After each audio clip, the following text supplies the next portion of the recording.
Hi everybody, welcome back. This is Mandy from Hope Designs. I hope everybody's having a good day.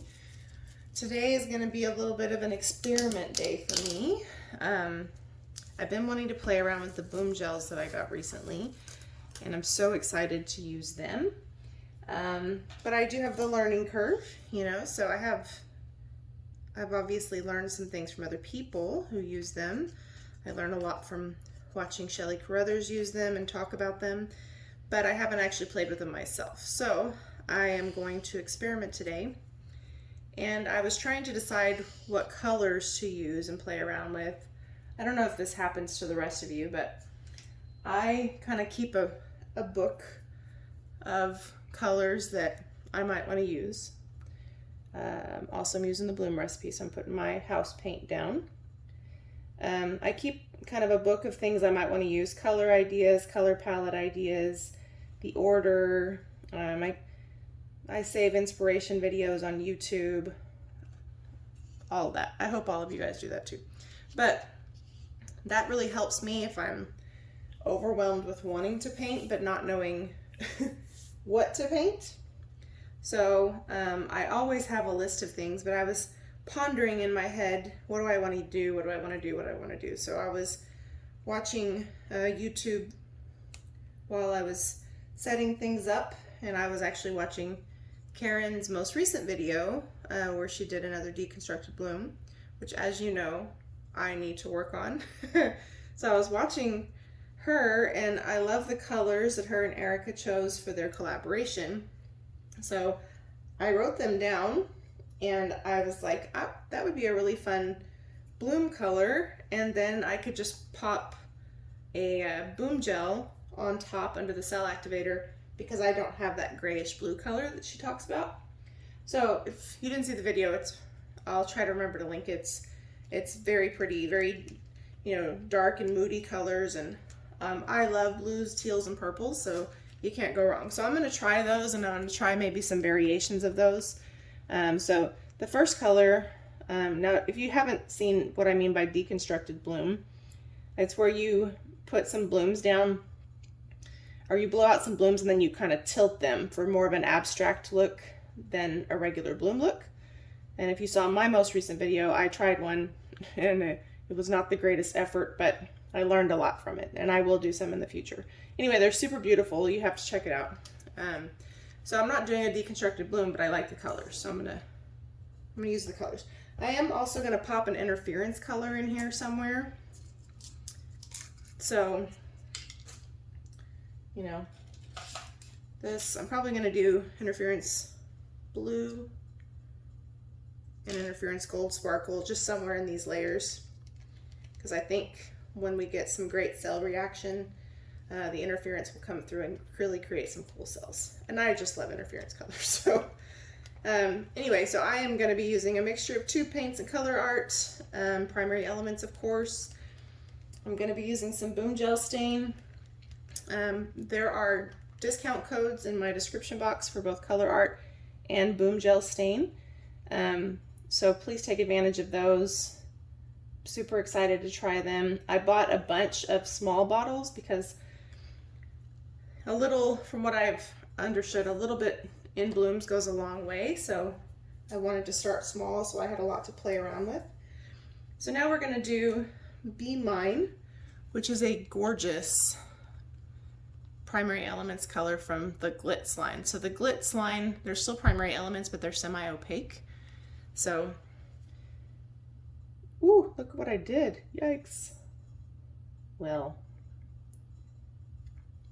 And I do have a mixing tutorial for how I typically mix my blooms. Sorry about that. We're just going to leave that guy right there.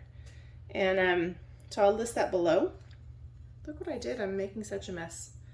But I really, really, really, really love these. So then the next one's going to be Blue Violet from Amsterdam.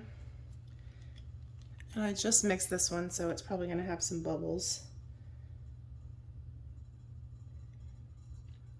So when you do regular primary elements, not necessarily the Glitz colors, but regular primary elements, they're semi-transparent, so it's really good to layer them with other colors. It just really helps them have a way to kind of peek through.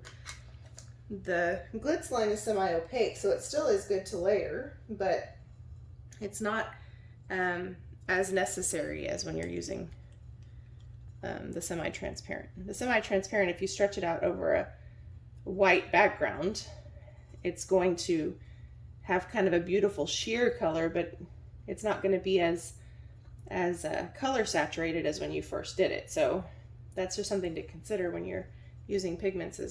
Same thing with paints. Prussian blue, for example, is a semi-transparent paint. Okay, now here's the moment of truth. Let me get a toothpick. I'm just babbling over here telling you all kinds of random things. I love the colors that they chose. So I hope you guys don't mind me being a color thief. I always like it when people take inspiration from colors I use, so I don't think other artists mind.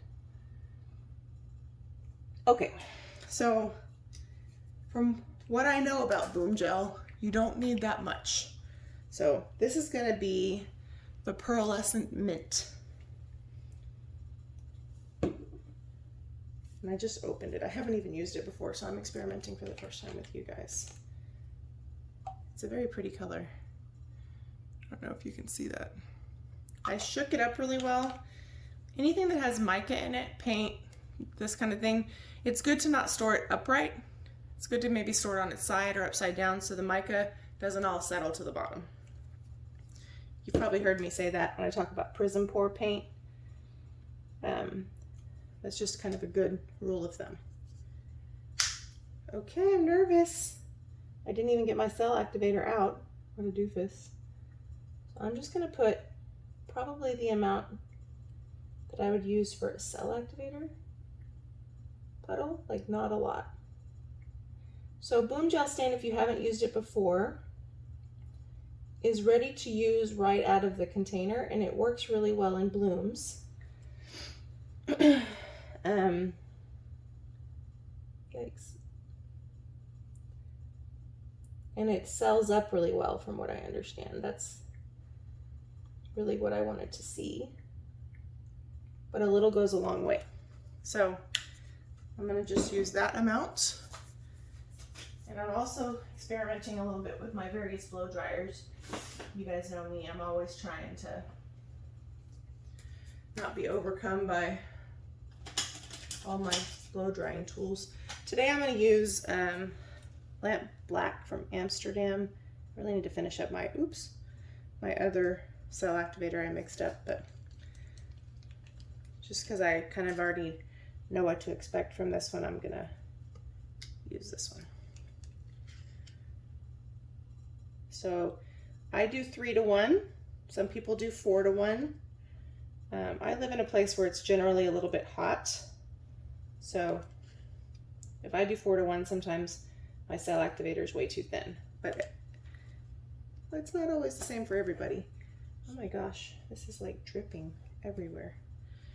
Okay, let me get a napkin. So I don't know if you can see that, but there's a little halo around my cell activator, which usually means it's good. If it has too much of a halo, it might be too thin. I'm going to use this little guy on cool and high heat. I'm nervous.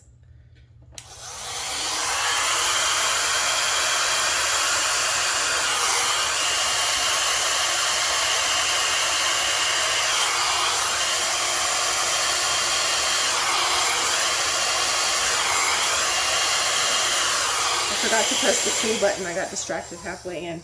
I'm gonna have to do some of this myself, or I'm gonna blow it too much. I'm tempted to blow it again, but let me get, so I'm finding that that little blower that I had disregarded actually works pretty well. So I'm gonna pick it up and blow some of this out myself.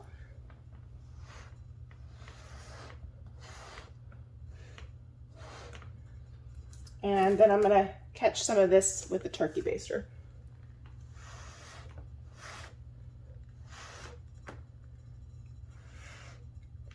I'm not going to worry about those edges because they will, for the most part, spin off. A little off center here. Can you all even see? But so far, I dig it. So one of the things I have learned from watching Shelley and others is that Boom Gel sort of continues to open up your middle. These colors are flipping gorgeous together, y'all.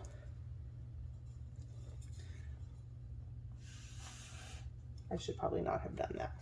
So if you want to break the middle up, when you blow here with a straw or with your own mouth or a turkey baster, the goal is not to blow cells. The goal is to break the surface tension and let it cell up on its own. So we'll start right here.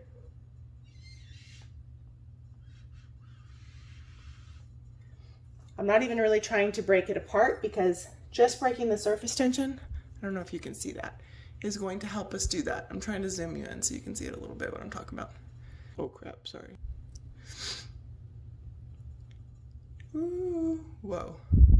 Hopefully my autofocus doesn't go nuts, but a little bit of cells just opened up right here.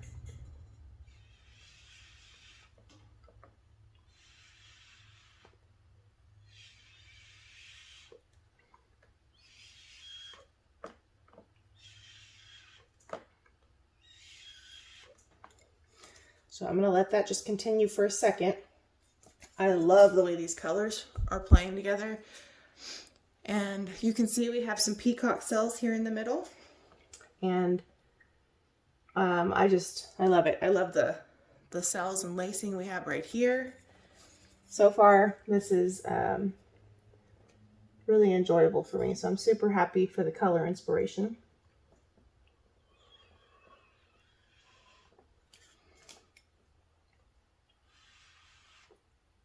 Oops.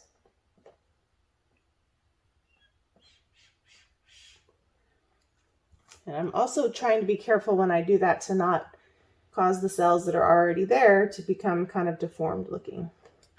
I really screwed this up right here, so I'm hoping most of that will tip off. I could pick it up and blow it out further, but I think most of it will come off.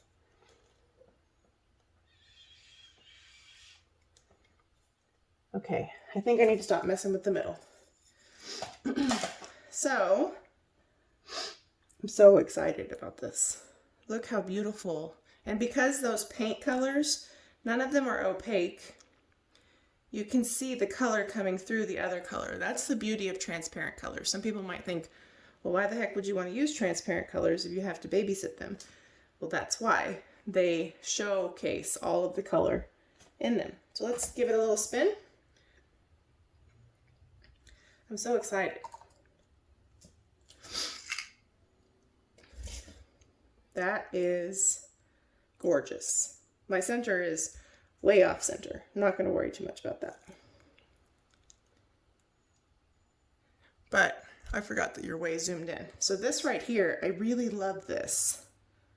So even though I'm not really worried about this being off center, I kind of don't want to lose the part that's really, really beautiful. So I'm going to tilt just a little bit. And then I need to zoom you guys out because you're really dangerously close where my autofocus will get all twisted up. Whoa, now you're real close. Hello. All right. I don't know how well that's going to come back without warping, so I think I might have to just know that that's what it's going to look like. But I don't often get these beautiful like striations right here. And this bloom has them. So I think my favorite part is probably right here. And then of course the center and all of this right here. So let's give it one more spin. We have too much paint left on the surface. So as much as we don't want to spin, perhaps we kind of need to. So this is a 7-inch hexagon. I like to play around on these because I'm not always, super committed to color combos. And that helps me play around with color combos. That really opened up a lot more than I expected. And it kind of warped my cells in the middle just a little bit. I think tilting probably did that more than spinning did. So I'm just going to pop some of these bubbles. Yeah, that's not going well. Sorry about my head, if you can see my big old head. I'm not going to worry about that too much. In fact, I'm going to dip this in my fairy wings.